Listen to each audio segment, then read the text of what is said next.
Welcome home. We are WNST, AM 1570, Towson, Baltimore, and Baltimore Positive. The trading deadline is over. Exhale. I'm doing that. I'm wearing my Curio Wellness Baltimore shirt, my orange and black. Get on over there and say hello to them. They have sponsored our 25th anniversary.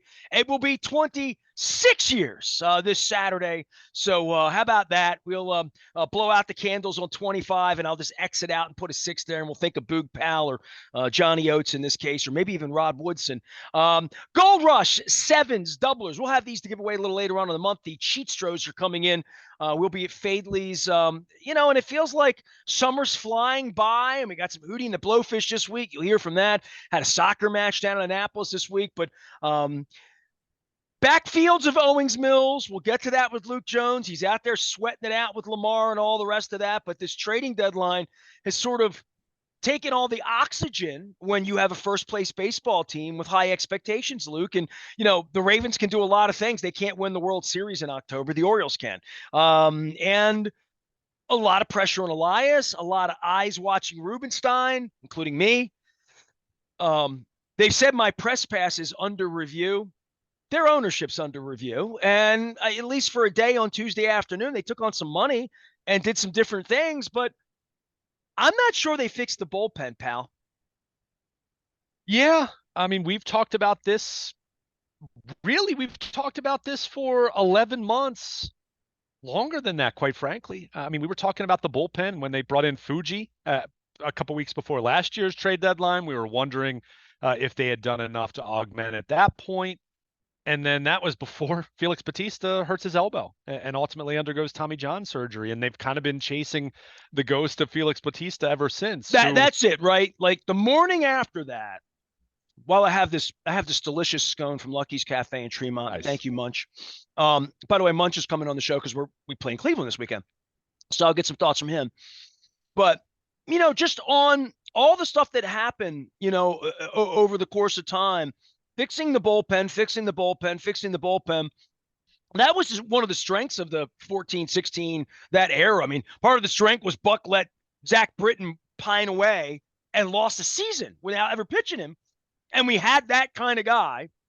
And the morning after, you were the guy saying, oh, boy, here we go. You lose your ninth, you make your eighth or ninth. He's not a ninth. You go out, you spend all this money on a sort of half washed up closer who hasn't been awful. He's been okay. He just hasn't been a closer. Everything you said he was going to be.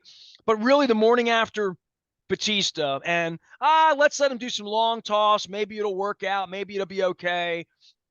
They have been now 11 and a half months, a team capable of winning a World Series, capable. And I don't know that we wake up here on August 1st and say that we love the bullpen or that we wish we would have had Tanner Scott or something like that.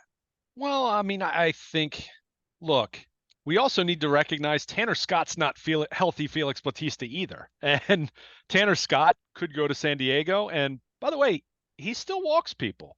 He doesn't walk them at the rate that he did with the Orioles a few years ago, but he still walks people and still is apt to having some of those lapses. Now, look, he could be great for San Diego, and I'm not down on Tanner Scott. I just think you have to recognize what you have. So what the Orioles have added to their bullpen over the last week in Sir Anthony Dominguez from the right-handed side and Gregory Soto from the left-handed side is they have indeed added swing and miss ability that I've said for months that this bullpen needed more and more of.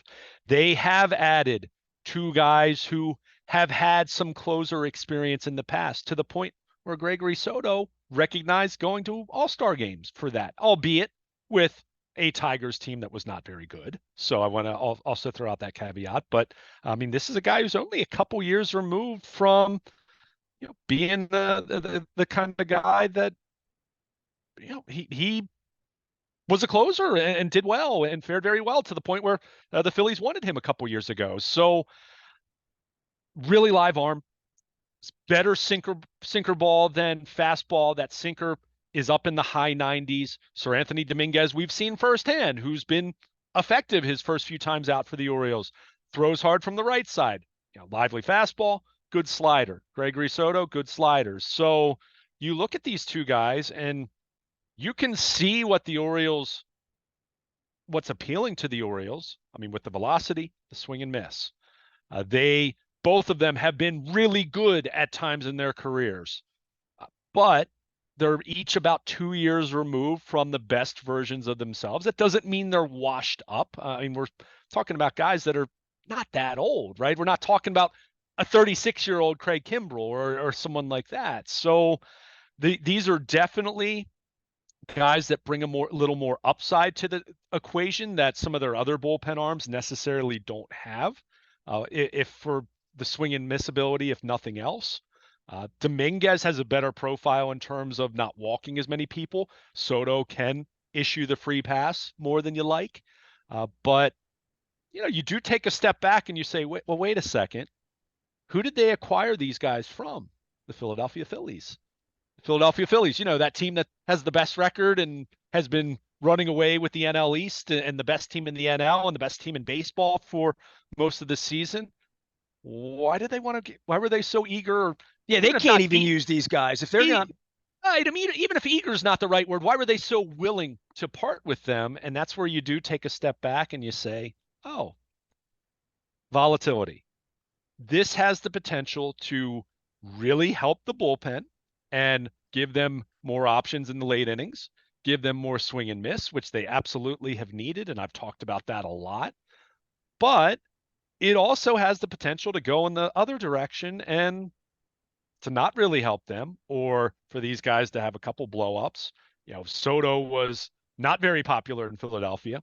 Sir Anthony Dominguez had his moments, but was up and down in Philadelphia.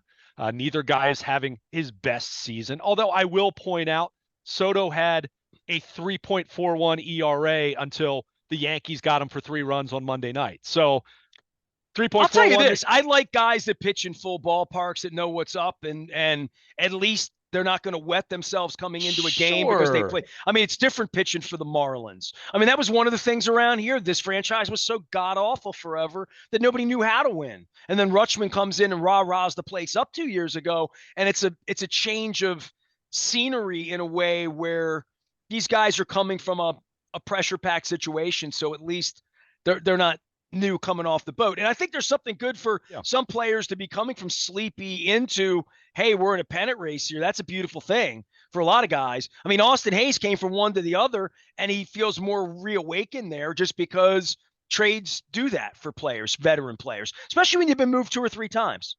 Yeah, and especially if you're in a situation where, in Hayes' case, he wasn't playing as much as he had been accustomed to. And in the case of Dominguez and Soto, they'd had some challenges, and very well, because you've attended games there, you've gone there. Philadelphia's a tough place if you're struggling. So, and I don't mean that in a sense of that they need to be nurtured or anything like that, but sometimes you get to a point where the Orioles fans booed Kimbrell over the weekend, made him feel right at home, right? Sure, exactly. So, by the way, when's the last time you heard a home crowd boo an Oriole player like that? It's been a while. Well, it's been a while because I mean, they were so bad for that 5-year stretch where it's just like boo it all. Was anyone even paying attention closely enough to boo and to be that angry about it? But look, like I said, there's definitely some upside appeal to both of these guys. I think there's a potential for both these guys to be really good for them. I think there is upside. I think there's appeal. I think there's certainly stuff. We're talking about 2 hard-throwing pitchers. They're a little more splits dependent than I would like. Dominguez has been really good against right-handed bats. Soto's been very good against left-handed bats. We've talked about, you don't have the lefty 1-out guy anymore. You've got the 3-batter minimum. So in both cases, any pitcher, you've got to be able to defend yourself against both sides. I like that the game's changed that way. I hate that I mean, you and I could sit here and talk about it till we're blue in it, but it's changed the game. It has, sure. I mean, the Brian Mattises of the world who, was useful to the Orioles a decade ago, even if he wasn't, didn't live up to being a top 5 pick in the draft. That kind of player has kind of faded out. That's why the Orioles have missed Danny Coulomb so much, because go look at his splits. He gets right-handers out just as effectively as he gets left-handers out. So, you're still hoping Danny Coulomb comes back in September. I think this bullpen is certainly deeper. You're not going to be looking at, Burt Smith, Cole Irvin, Brian Baker types as far as the front of that bullpen. But have they done enough for the back end of the bullpen? And this is where I kind of look at where the Orioles are right now, even though, yes, you have a $13 million closer who is what, fifth on the all-time saves list. I think it's fifth, in that realm, right? Someone who's going to be in that Hall of Fame conversation, Hall of Very Good at the very least kind of career. But as I said to you, from the moment that they signed him, you have to understand what Craig Kimbrel is at this point in time. Over the last 6-7 years of his career, he's been up and down. He's gone through stretches where he looks great, like he did in the first 3.5 weeks of April, how he looked from mid-May until late June, early July. And now he's in the midst of another one of these funks. Now, I'm guessing he'll snap out of it, but do you want to be rolling the dice on that proposition come October? So this is where I do say, if I'm Brandon Hyde, if I'm Mike Elias and the analytics department, just looking at this from night to night game planning and all that in terms of your matchups, all of that, I'm hopeful, although I'm not necessarily expecting this, that with Dominguez and Soto, and considering both have had some experience closing games, and more so Soto, I'm intrigued to see if this does mean, not that Kimbrel is demoted. I think he's still going to remain the primary closer, assuming he gets himself right, obviously. And, if he continues to be bad, he won't be. And we saw that back in May when he started coming in the seventh inning. But I am intrigued to see if maybe they'll pass the baton a little bit more and be willing to maybe go a little bit more matchup based, which is what they did in September. And they actually did it pretty effectively last September, if you recall. I mean, they made that work. As much as it felt uneasy, they held on really well and did it that way because they didn't just say, oh, well, Cano's going to close every single night, no questions asked. No, they said, okay, it could be Cano, but it might be Danny Coulomb. It might be, I'm trying to think who else. Tyler Wells was in that picture by the end of September. So, I do wonder if maybe we'll see Dominguez get potential save opportunities here and there. Again, not a lot. Soto potentially getting some swing and miss or some save opportunities if the ninth inning happens to include two left-handed hitters, two up. So it does give you an opportunity to do that a little bit more. Are they definitely going to do that? I can't sit here and say that because Brandon Hyde has treated Craig Kimbrel like his closer all year, and even with the 2.5-week stretch he had back in late April into early May, they didn't just bury him completely. And I'm not saying they should bury him, but as I've said to you all along, my idea. They can only bury him if they have a better option. Well, and that's the thing. So that's where I do look at Dominguez, who has looked pretty darn good his first couple times out, and certainly has had his stretches where he's been excellent for Philadelphia in the past, maybe even if not in 2024. Soto, I mean, there was a reason why the Phillies wanted him a couple years ago, and no, it didn't plan out or play out the way that they wanted it to, but it's got a really live arm as well. So have you added some potential options for the 8th and 9th inning, depending on a night by night, who's fresh, who's pitched the previous 2 nights kind of basis? Sure. But that said, they are still extremely volatile arms. So there could be some blowups. There could still be some situations where the Orioles have a 1-run lead in the 8th inning and you're wondering how they're going to get their final 5 or 6 outs. So they did not get that shutdown guy. If you wanted the Orioles to pay what San Diego paid to get Tanner Scott for 2 months, then, we're probably just going to have to agree to disagree in terms of giving up that much for someone that is not Mariano Rivera, mind you. So it's tough on that front. I would have liked to have seen them do more with the bullpen. I would have liked to have seen someone a little more consistent, but Soto and is instead of a might be or used to be. Or guys that were right. Exactly. These guys were more of that is the category 2 years ago, and they've been more up and down since then. So it could work out really well. And I'll also point this out, for as much as we've kind of talked about the Orioles and their player development, and obviously they've drafted so heavy on the college bat position player side compared to pitching. Take a look at their current bullpen. Look at the guys that they've, quote, fixed over the last few years. They've made Jacob Webb into a useful reliever. They've made CNL Perez, even if Perez isn't as good as he was 2 years ago, Perez was a great story, and they turned him into a stud reliever for a year and still a relatively useful reliever the last year or two. Coulomb. Yennier Cano, Danny Coulomb certainly hit a different level, with the Orioles. So, we know the Orioles like spin. We know, and the thing I will also point out, and I'd be remiss if I didn't mention this. I mentioned it briefly, but both Soto and Dominguez have good sliders. That's something the Orioles have liked. And look, that's been a baseball wide thing, the slider sweeper phenomena. But so we'll see if there's a tweak. We'll see if there's an adjustment. And I don't think it's dramatic. I think it's more subtle with them. Whereas, we talked about Trevor Rogers and whether there's something the Orioles can do with him. That's probably going to be something that's a little more, I don't know if drastic's the right word, but might be something that's a little more noticeable. Maybe not so much this year, but maybe over the next couple of years in how they work with him since he's under club control. But, is there a tweak? Is there a slight adjustment made for Soto or Dominguez, or, emphasize their sliders a little more? I mean, I already said Soto, don't throw the four-seamer. Stick with the sinker, which is just as hard, has better movement, and the slider. Dominguez, fastball slider combo is good. Soto, you're hoping the command can hold up a little bit better than it did in Philly. But they have to throw strikes. They're coming out of the bullpen. Oh, of course. I mean, of course. And again, this is part of why the Phillies were willing to part with Soto.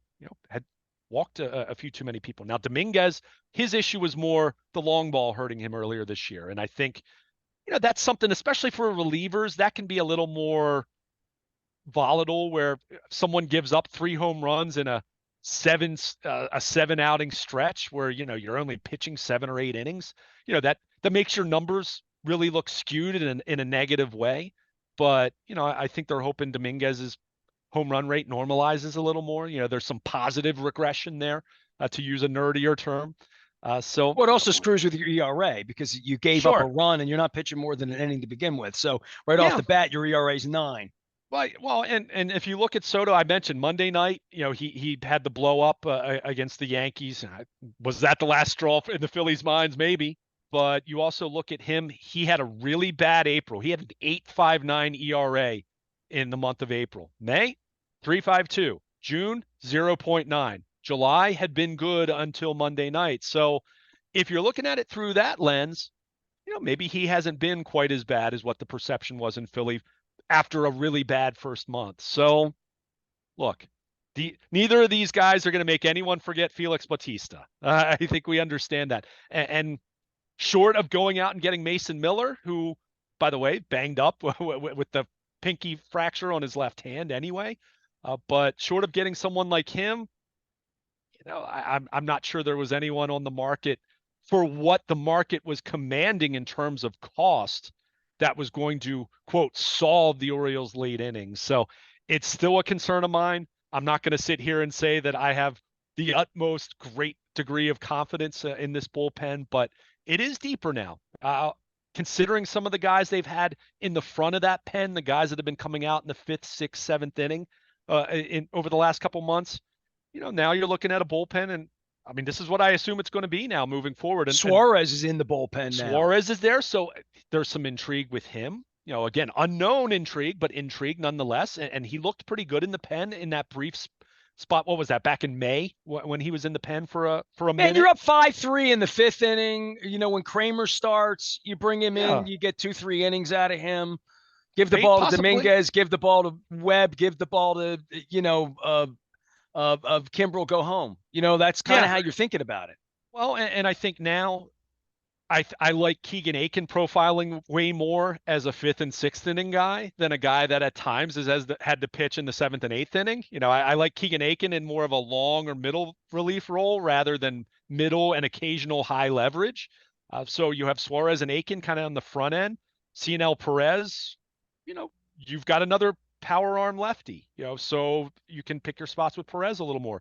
I think this will probably ease the workload on Jacob Webb a little bit, which is a good thing. He's been good for them, but I also have had my concerns about him being run into the ground, with the workload that they've asked him to. He's been their only decent reliever at times, especially after Coulomb's left. Sure. I mean, you can make it. You absolutely can make an argument that Webb has been their most consistent reliever, and it's not like he's been perfect. He's had his bumps in the road too, but he certainly has been a godsend for them considering some of the other challenges they've had. Cano, at times Cano looks really good. I like Cano coming in for a clean inning. When he inherits runners, it usually doesn't go very well. So, and then Dominguez and Kimbrel. So it's a deeper bullpen. It's on paper better in terms of potential and swing and miss ability. Now, is that going to equate to a bullpen that's going to get the job done in October? I can't sit here and say that I have full confidence in that, Nestor, but I do like the arms in terms of just the arm talent. To use a quarterback term, I like the arm talent. I like the stuff that Dominguez and Soto have, but not quite as much consistency this year and last year that you would have liked to have seen. And that's why the Phillies, who, by the way, the Phillies have a ton of other really good arms. So, these weren't guys that were pitching the eighth inning for them this year by any stretch, but they're guys that have profiled in that way in the past. So they were willing to part with that. And we talked about the Dominguez trade. I'd be remiss if I didn't at least mention with Soto, they gave up Seth Johnson, who was the arm that they got in the Trey Mancini trade. So, had Tommy John right as the Orioles traded for him, was he going to be a major factor for them? I think he had a chance to kind of fit somewhere in the back half of the rotation eventually, but they parted with him, and they also parted with Moises Chassé, who lower level arm, but an intriguing lower level arm in their system. So they did give up something to get Gregory Soto. So the Phillies, whether Dave Dombrowski looked at that and said, hey, this is a great opportunity for us that we can add some potential arms for the future, and we weren't really using Soto quite as much as we had anticipated a couple years ago. So, we're going to see how it plays out. As you know, Nestor, and you've heard me say this over and over, I understand Mike Elias or any general manager who doesn't want to just start throwing money at bullpen arms because, look at Josh Hader for the Astros this year. Go look at his numbers and how up and down he's been. And he got, what, $100 million contract or close to it, whatever it ended up being. So it's volatile. Well, when you pay that kind of money, there's a perception of being perfect. But it's volatile, right? And there are very few perfect relievers. Very few. Even in the history of the game. We talked about this the other day. Even guys that end up having a 10-year career that end up, you say, hey, that was a really good reliever. Not a Hall of Famer or All-Star or anything like that, but that guy had a really nice 10-year run as a bullpen arm in the major leagues. Out of those 10 years, he probably had 2 or 3 years where he was not very good at all. And even Jesse Orosco. Yeah, that's just how this works. So that's where you can kind of do what the Orioles did, which was kind of look at hidden upside, look at peripherals and say, hey, we're going to try and see if we catch lightning in a bottle here and see if we can get 2 months of Gregory Soto looking like he looked a few years ago. Same with Sir Anthony Dominguez. Will it work out? Well, it didn't work out with Fuji last year. These are better moves than Fuji a year ago, but it's the same general principle in terms of saying lively arm, ability to miss bats. Let's see if we can tweak and adjust and maybe do things our way a little bit differently than what they did with their previous team and see how it works out. So I am skeptical when the Phillies just say we don't need those guys. Sure, exactly. And again, they have a very deep bullpen. They were dealing from an area of strength. But sure, I'm not going to – that's why I keep using that word volatility, right? Volatile means it could be good or it could be the other way where it's not very good. And suddenly these guys are just as problematic as Craig Kimbrel. So hold on. Let me whisper. I hear the baseball gods. You never have enough pitching. Never. And I just heard the baseball gods whisper that.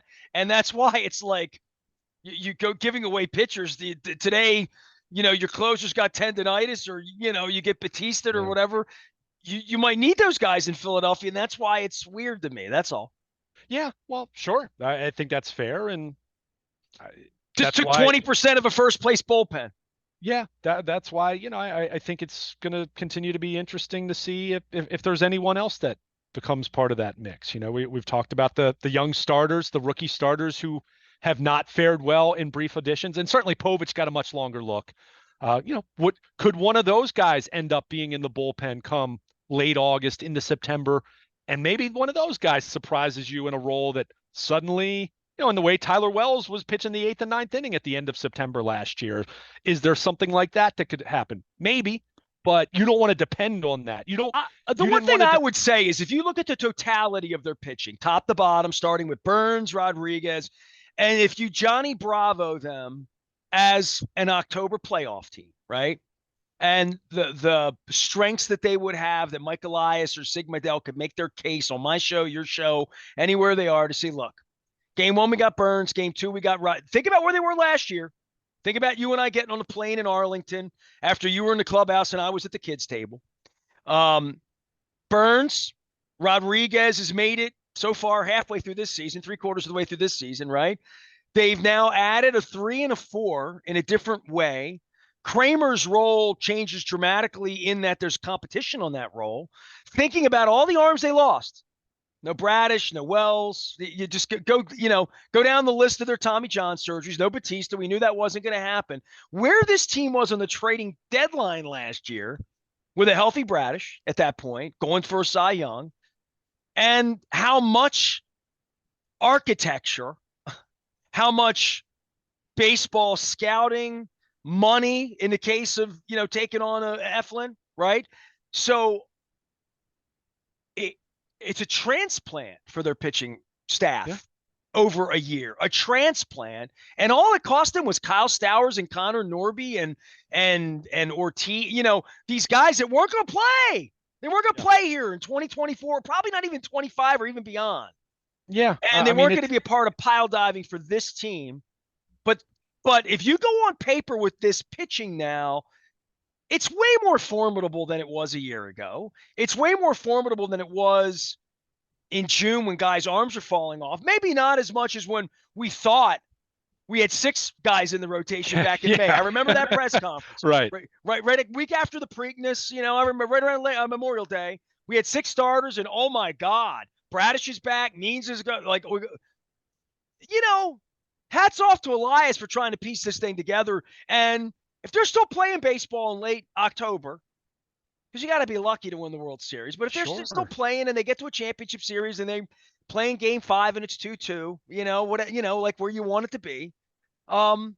This was navigating. Yeah, I mean, has it been overwhelming? No. Do I expect Orioles fans to be doing cartwheels over what they did over the trade deadline? No, because I'm not. I'm not overwhelmed by it. I'm not sitting here saying, wow, they are so much better than they were 2 weeks ago. But they were able to make some upgrades, even if more so in the margins or even if more so modest upgrades.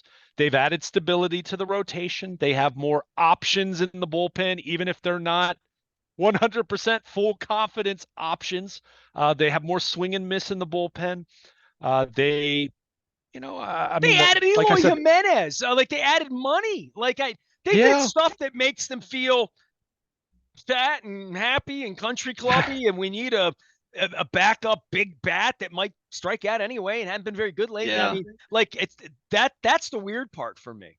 Yeah. I mean, like I said, and we spent a whole segment talking mainly about Eloy Jimenez and what the position talent on the roster, how that kind of shakes out, because Jimenez is one thing, but Austin Slater and Christian Pache, there's only room for one. And if you're keeping one of those guys and you have Jimenez, then that sounds like Heston Kjerstad going to the minor leagues for the time being. So we're going to see how it plays out. And look, you never know. They called up a third catcher for one night on Tuesday night mainly because I think they just had the roster spot more than anything to just do that for a day and give James McCann a full night off, even though he's been fully cleared to continue playing, which is amazing despite fractures in his nose. But that position player side, it's going to be interesting to see how it plays out. But I'll say this: I'm not giving Mike Elias an A. I don't think it's a B plus. I think this is probably more B- kind of work in terms of the actual players that they got, because again, I don't know just how much impact it's going to be. So I'm not going to sit here and say that they deserve an A, but he did address areas that they very clearly needed to address, and they did not give up any of their top shelf prospects. And they're calling a Hall of Famer up to play second base. And you know what? I'm so glad you said that, because this will bring me back to the point that I've said to you over and over. I closed my column at BaltimorePositive.com on Tuesday night in saying this. For the Orioles to get to where they want to be, which is a back-to-back AL East champions and, first round bye, and obviously a deep October run, and you hope a World Series run. It was always going short of actually getting Tarek Skubal or Blake Snell, let's say, because even Crochet, who knows if he was going to even pitch in October or what that was even going to look like. Short of getting a guy like that and gutting your farm system to do it, because that's what they would have had to have done when you look at the prices that these other lesser pitchers went for. Short of that, whatever happens in October was always going to be much more about Corbin Burns, Grayson Rodriguez, Gunnar Henderson, Adley Rutschman, Jordan Westberg, Anthony Santander. Go down the list, the guys that were already on this roster. And now you're adding Jackson Holliday back into the picture. And look, I don't think expectation should be that Jackson Holliday is going to be one of their 2 or 3 best players, but I think he can make an impact that will be an upgrade at second base and start to give you another sign of why the future does remain so bright for this organization, because you're adding another premier young talent to the mix. I'm so young. And again, expectations, I want him to look better than he looked in April, and that's the Captain Obvious statement. I want him to look like an everyday ball player. Even if that's an average one at age 20 in the major leagues, that would still be very successful and promising for his future. But this team's fate when it comes to September and October, I'll remind everyone, even after the last 5 weeks of struggles, this is a team that's 20 games over 500 and right there with the Yankees, just ahead of the Yankees as they go into Wednesday. But this is already, they already have a whole lot that was going for them. They already were a really good team, despite how it's felt over the last month. So yeah, only marginal, smaller upgrades for the Orioles to their rotation and their bullpen. And, they've changed up the bench a little bit, but this is still a really good baseball team. And I still have a lot of conviction and belief that this team is going to play good baseball down the stretch. They're going to pull themselves out of this funk that they've been over the last month, because there's a lot more of a track record that says they're way better than what they've been since late June. So they do that. This is a team that's going to be in the playoffs, of course, and a team that, hey, we'll see how it looks come October. At this time, I looked at it. No one at the trade deadline last year, Arizona, no one was talking about them. No one. And the Rangers had a losing month themselves back in July or July of 2023. And we know how that played out for them. So a lot of baseball left. We'll see just how much impact these guys made. But if nothing else, you certainly can't accuse Mike Elias of being lazy at the trade deadline, because they certainly were wheeling and dealing, even if it wasn't the names ultimately that fans were envisioning. Luke Jones will be out in Owings Mills this week. The Orioles will be in the land of Cleve, where Bunch Bishop's coming by. I'm going to hit some of my Cleveland Mafia. I was out there for a couple of days in Ohio with my pal Thomas Dolby. If you follow along on social media, you can see all that stuff going on as well. We've got football on the brain. We've got baseball, obviously, on the brain, and a first-place team, and plenty to continue to go through on a day-by-day basis to see these matchups and see where Eloy Jimenez's at-bats are coming from, as well as Kerstadt and Kauser, and now Holiday being a part of all of this, and Norby's now exited. So things will settle down a little bit here as the Orioles go on the road and Luke goes out to Owings Mills. We are going to settle down this month, get back to the Maryland Crab Cake Tour presented by our friends at the Maryland Lottery in conjunction with Jiffy Lube Multi-Care and Liberty Pure Solutions. We got a whole bunch of new sponsors coming on for football season as well. The website is up and rocking and rolling. Our tech service is currently under not repair, but actually under motion. So I'll be telling more folks about that as we get into the fall as well. If you miss it, good, because it was really good. We've been doing it for 16 years, and we still have your phone number. We know where to find you. You can find me anywhere the internet travels, out on LinkedIn, Instagram, Facebook, Twitter, X. That fascist moron that owns that place and runs it into the ground every single day. But if you're still out there, we're still talking to you. I have to investigate threads. I am Nestor. We are WNST, AM 1570, Towson, Baltimore, and we never stop talking Baltimore positive.